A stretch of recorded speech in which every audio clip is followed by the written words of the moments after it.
United Arab Emirates newspaper The National reports that health officials in Israel are subjecting many female Ethiopian immigrants to a controversial long-term birth control drug in what Israeli women's groups allege is a racist policy to reduce the number of black babies.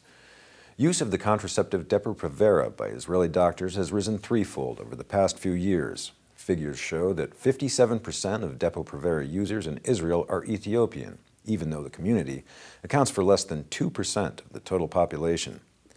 In Israel, Ethiopians are reported to face widespread discrimination in jobs, housing, and education, and it recently emerged that their blood donations were routinely discarded.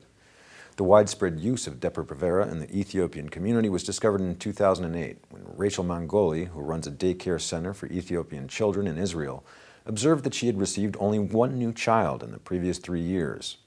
She approached a local health clinic serving the 55 Ethiopian families in Bnei Brak and was told by the clinic manager that they had been instructed to administer Depo-Provera injections to the women of childbearing age, though he refused to say who had issued the order.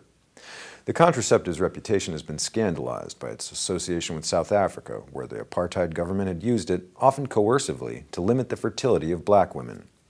Hedva Eyal, the author of the report by Israeli feminist organization Woman to Woman, said, quote, "This is about reducing the number of births in a community that is black and mostly poor. The unspoken policy is that only children who are white and Ashkenazi are wanted in Israel." The answers we received from officials demonstrated overt racism. They suggested that Ethiopian women should be treated not as individuals, but as a collective group whose reproduction needs controlling.